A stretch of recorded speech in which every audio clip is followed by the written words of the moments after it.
Come on in. 15 stories about immigration and finding home. The Trip by Sonia Charaipotra. Today's the day. I can feel it in my bones. Well, okay, not my bones, but my dill. The way my heart has been racing all morning, speeding up even more every time I'm within 5 feet of Rajan, and I will be for the next 10 days. I know something big is about to happen, and I can't wait. Everyone got their passports ready? Professor Hollander asks as she starts handing out boarding passes. 10 days, 12 teens, and 2 decidedly lax chaperones. I feel like I need to pinch myself, like they do in the movies, or like there are bees in my stomach instead of butterflies. The incessant buzzing of heat and energy, like I'm on the edge of something and totally ready to fall off. I still can't believe it's finally here. I've been looking forward to this trip for 2 years, since I first moved to Westward High as a freshman and I joined the Model UN team. Geneva, for a whole week. I've never been anywhere, except for India, of course. But this is different. For once, I get to be just the average girl. No parental supervision, no chores or drama from Namina, who likes to stalk my every move like she's my mother, not mom's. I still don't quite know how mom convinced her to let me go, although I overheard several murmured discussions over late night cups of chai, and then mom said it was okay. I barely survived the month before the trip. I was bursting with excitement. Now it's here, a week exploring and having fun, completely parent and nanny free. And well, the whole presentation thing too, with my best friends and Rajan, though I'm probably more excited about that part than he is.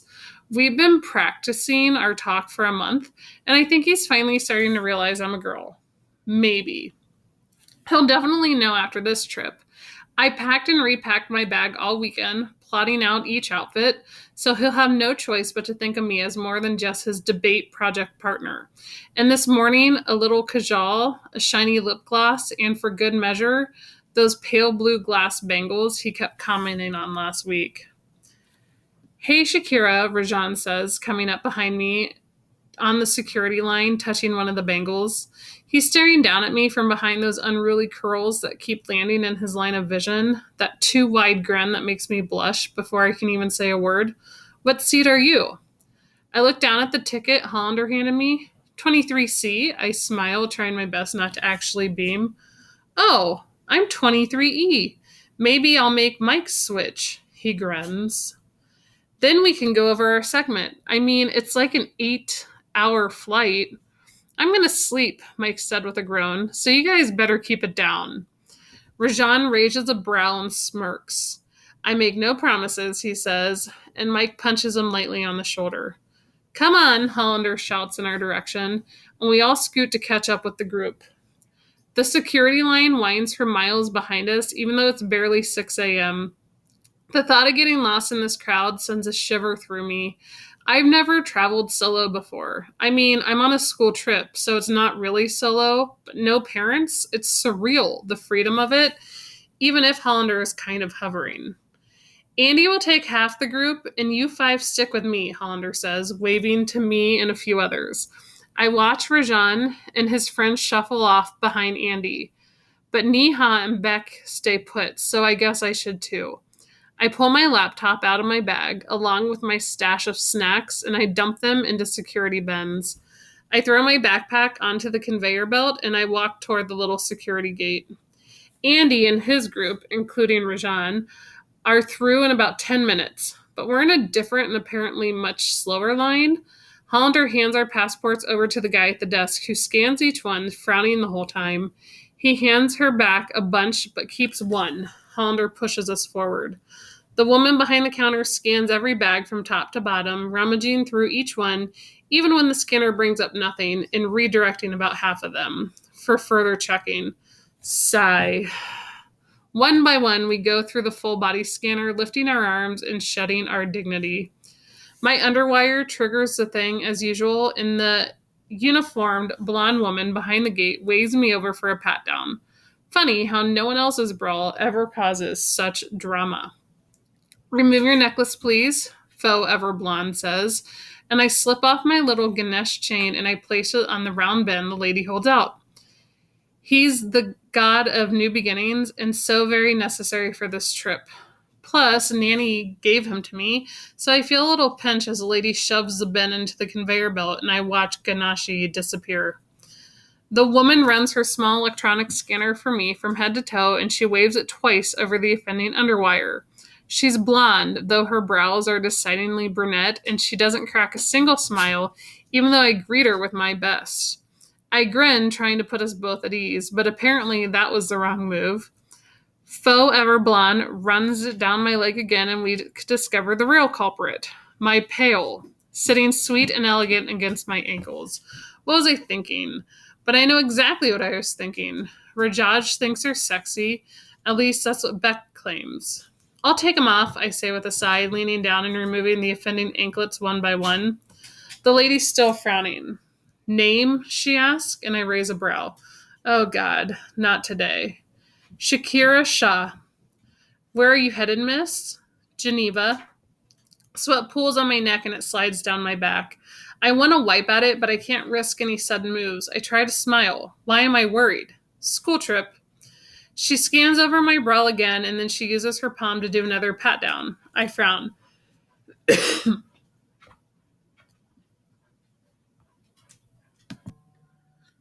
I'm going to ask you to stand to the side for a moment, she says. I step out of the cube and I spot Beck and Neha waiting just outside the security gate. Thank God they didn't leave me behind. But they've got their bags already, and Neha looks pointedly at her watch. I shuffle from one foot to the other, and I peer at the conveyor belt, hoping they already grabbed my stuff. Well, my laptop, at least. It's not there.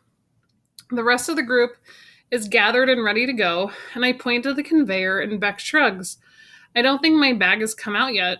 I stand there, trying to keep the panic from hitting my face. Boarding starts in half an hour, Miss Hollander announces to the group. So if you need to go to the bathroom break or coffee, it's now or never. Meet me at gate 32 and 20. We'll wait for Sari, Neha says, and Hollander nods before heading toward the ladies' room. Where's my laptop? It has all my notes on it. I start to move forward to check, but the security lady comes out then frowning. Just a minute, miss. She's got my bag, behind the counter. Damn it. You ready? Beck asks, pulling her backpack onto her shoulder. I want a frappuccino before we board. I look at the lady behind the counter, who's still rifling through my bag, and I shrug. Go, I'll meet you at the gate. I stand around watching faux ever blonde dig through my stuff, and I frown as the boarding time edges closer and closer. She's studiously avoiding my gaze, and then she looks up and she scowls at me. Can I see your passport, miss? She demands, hand out and mouth stern. I reach for my money pouch where I keep my passport and I realize I don't have it. Hollander does. Or maybe it was just the one they kept. I don't know, it's not with me. I stutter as I say the words. She glares my way for a second and then storms back towards the security booth. Faux ever blonde talks to the man who scanned our passports earlier. He's still frowning too. He shuffles through a batch he has on his desk and he pulls one out. It was my passport. Weird. This can't be a good sign. It's inevitable now. I'm going to miss the boarding window, and no one has to come back to find me. The woman seems to be long gone. My passport MIA with her, and my phone, I realize with a start, it's with the rest of the stuff in the scanner, so I can't even let Hollander know I'm still here. Everyone around me is moving on along, not noticing my silent panic. I have no phone, no ID, and no chaperone to come and help resolve this. Do not freak, I keep telling myself. Beck and Neha will be back as soon as they realize I'm still MIA. Right? Maybe another minute? Or 5? Tops? But where did the woman go with my passport and the boarding pass? There's someone else scanning bags now, and another uniformed lady is doing the pat-downs. What if that lady isn't a TSA employee at all, but a random passport thief, and she somehow managed to get into the security booth? No, that's super unlikely. It's probably just a case of classic racial profiling. I mean, it's not like I haven't been stopped before.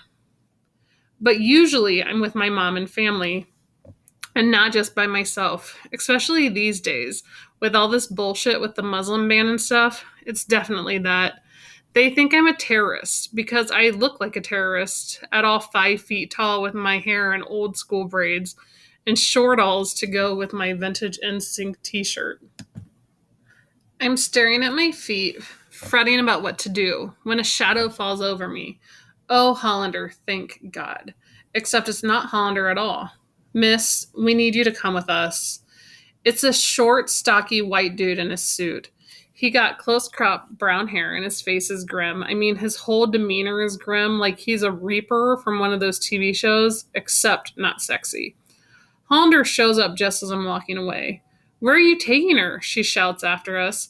But as far as I know, nobody bothers to respond. I wave frantic, hoping she takes that as a signal that I'll be all right. I'm probably holding up the flight. I follow the cranky man and the blonde lady to a bank of cubicles just outside the security gate area. They're all unmarked and gray, like prison cells in some dystopian novel. I know there's something I should do or say right now. Refuse to speak unless accompanied by a lawyer, right? Or at least an actual adult. But the woman just nudges me along with her mouth, a straight line of nothingness, all business, as we follow Meanie.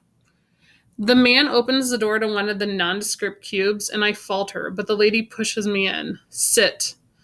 I take a seat at a wooden table as the guy sits across from me. The woman hovers by the door. A single bulb lights the cube, but just barely. I glance around the room and I spy my stuff stashed in one corner, the suitcase flung open, the contents of my backpack shoved into a bin. I open my mouth to speak, but then shut it. On Mom's favorite cop drama, the perp never speaks first. I suppress a nervous giggle, or maybe it's a hiccup. When did I become the perp? I stare down at the dark scratch wood on the table and I wipe my clammy palms on my cargo shorts, and there's nothing I can do about the drop of heat that's sliding down my cheek like a tear. If Meanie thinks I'm crying, he clearly doesn't care. What's your name? He asks in a super griff tone that makes me sit up at attention like I did my citizenship interview 4 years ago. I flinch, but my voice holds steady. Shakira Shaw. Age? 16. Social? Like Twitter or Insta? The man glares. Do you have a social security number? He asks again slowly, like I don't understand English. Oh, yeah, of course. It's 999-732-1380. I swallow hard. Can you, call my teacher, Miss Hollander? I'm going to miss my flight. Where are you from? Meanie asks, ignoring the question. Westwood, New Jersey, 25 minutes from here. No, where are you really from? I live at 11 Maiden Lane, Westward, New Jersey. I sigh. I think I should call my parents. And you've lived there for 2 years. No, 3, like 2.5. I look towards Forever Blonde, who's leaning in the doorway, busy scrolling on her phone. I wonder what time it is. Where did you live before that? Meanie asked. Jersey City. We got priced out. My mom got married. And your mom is? Ambika Shah?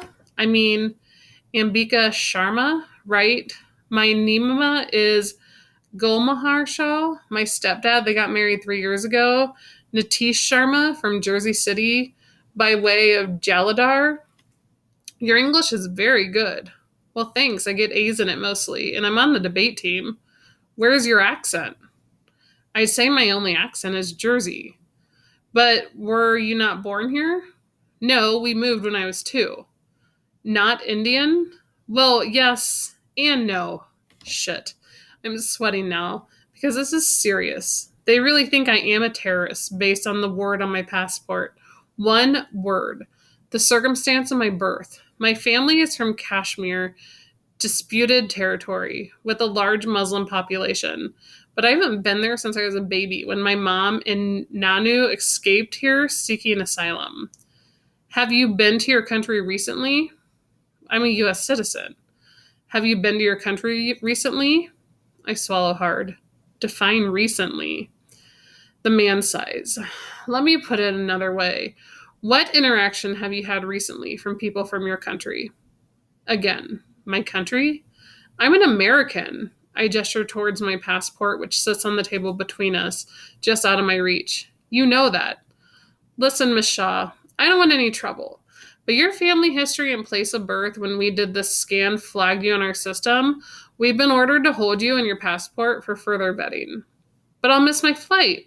So, you miss your flight. I place my hands on the table, trying not to fidget, working not to cry. Can I call my parents? I mean, like criminals get one phone call, right? No, sit tight. We'll be back shortly. He stands abruptly and walks out, taking the blonde with him. I sit in the dimly lit cubicle for a minute, then two, then 10. No one returns. I wonder if they even remember I'm in here. I wonder where Hollander is. I wonder if my parents know. I probably missed my flight. Would they just leave without me? I scan the cubicle. There's no clock. Nothing to give me any idea how long I've been here as time ticks by. But my bag is on the corner and my laptop is in the bin, and I wonder if my phone is in there too. I stare at the door, willing it to open. Then I stare at it some more, wondering if I should risk it. I have to. If I can call mom, she'll know what to do. I tap the table and I grab my leg, trying to get it to stop shaking. I need to do something. I can't just sit here and wait for them to come back and interrogate me some more. Who knows what other nonsense they'll come up with. These days, they'll use any excuse to deport people, especially brown people, even citizens. If I get caught going through my things, they might just give them the excuse they need, but it seems like they're going to do what they want, whether it's legal or not, so I might as well do what I need to do too. I stand looking frantically around the room. What if there's a camera? I realize too late. But now that I'm up, I have to move. I'm definitely going to miss this flight. I'm going to miss Geneva and hanging out with my friends and making a speech and maybe making out with Rajan. I'm going to miss prom and graduation and college and living my American dream. Everything I worked so hard for. Everything I've been dreaming about for days and months and years. All the reasons my family fought so hard to be here. All because of where I was born. A place I never even really knew. A place I'll never see again. My heart is racing and my eyes are wet. Tears ready to spill. But I won't cry. No, I have to stay calm. Slowly, quietly, I tiptoe toward the corner of the room where my stuff is scattered. As soon as I'm there, I turn back toward the door. No one, thank God. I start to comb through the bin looking for my phone, or at least my ID, definitely my passport. None of them are in the suitcase, which holds only the dresses and outfits I picked out, oh so carefully, hoping to impress Rajan.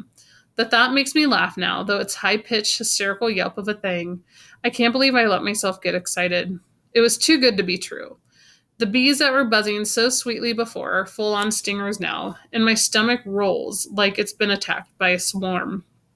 I have to find something, anything that's going to help me prove who I am when they finally accuse me of being a terrorist, because they definitely will. I've seen this happen too many times on TV, on the news, and I've even heard stories from people at the temple. It doesn't matter that I'm 16 and that I grew up here in New Jersey and I haven't touched Indian soil in years. It doesn't matter that I'm a straight A student, that I'm on the presidential honor roll, and my future will be a lawyer or a TV correspondent. Well, I'll definitely be news now. There it is, the story you always see. Come here when I am too, a total Jersey girl, all American. Except when I was born in a region marked for further vetting or possible terrorist ties, in a nation I barely known and may never get to see again, unless they deport me tomorrow. That's when my shaking starts. Slow at first, a slight tremor in my hands, but soon I can't control it. Then the tears come in a flood, the sobs wrecking me head to toe, and I can't make it stop no matter what. My mind is spiraling out of control. The stories that Nanny told me about bombs on Doll Lake and the army taking over schools and homes, scrambling any rational thought. I keep trying deep breaths and I count and stare at random spots on the wall, but I can't stop thinking about how I'll never see my mom or Nanny again, about how maybe they won't even know where to look for me, and I have to pull myself together. I can't let Meanie and the blonde find me here, lying on the cold linoleum in a dim room, sobbing. I sit up and try deep breaths again. I will myself to stand and I cross the room one step at a time, making my way back to the table. I'm nearly there when the door is open, creaking ominously, the dim lights casting Meanie's shadow across the floor. I shudder, and I hear him laugh. Just a misunderstanding, of course, he says with another boom of laughter, And then I see the other shadow, small and slim, cast alongside his. Hollander. Thank God. She pushes past the man and reaches me first, and I sort of collapse into her, even though I've never so much as high fived her before. Are you okay? She shouts, practically shaking me.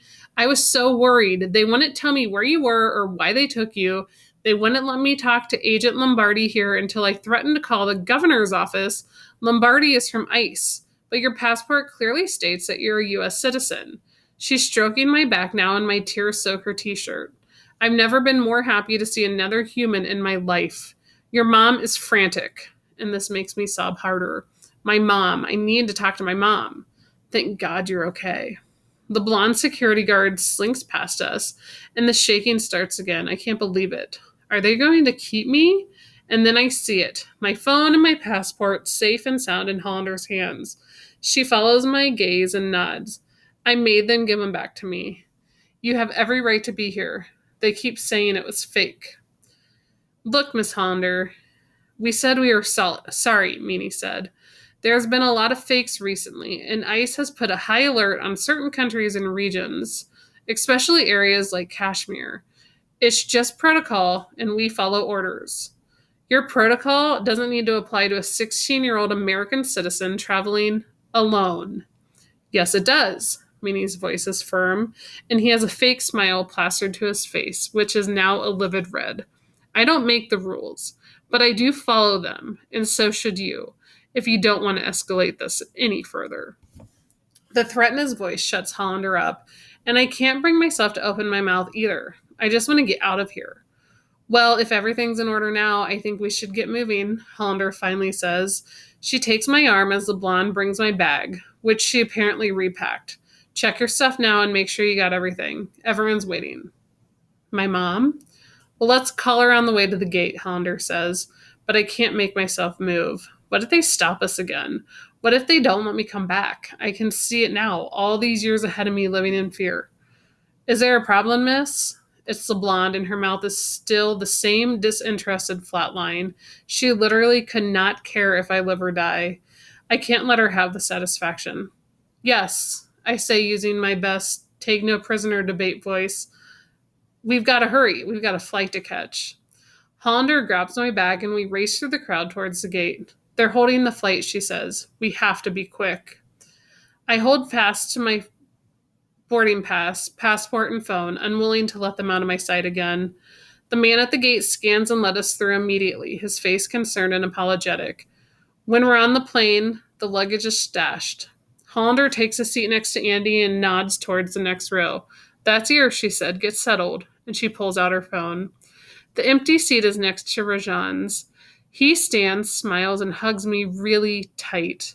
I should be excited, but I still can't quite stop shaking. Sorry you had to deal with that, he whispers into my hair.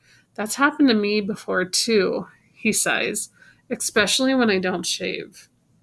He stuffs my backpack under a seat, and Hollander leans across to pass me her phone. I can already hear my mom babbling at me in tear-strained Hindi. My hands shake as I take it. Betta, we were so worried. Miss Hollander was so panicked, and I thought, my mom's voice breaks, I can hear her voice hard, trying to get the words out. Are you okay? I shake my head, even though she can't see me. I'm on the plane now. My voice sounds far away, kind of like I left it in that dark, cold room. I'm not okay yet, but I will be.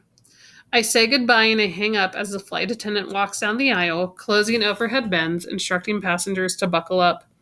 I breathe in deep as we take off, watching as the earth sinks below us and we start to float above the clouds. And that's when I realize what's missing. My throat is bare and it feels like everything's lost again. Oh, Rajan says, startling, reaching into his backpack. I grabbed this from the bin earlier. I didn't want you to forget it. He combs through the outside pocket and he pulls out a small tangle of gold.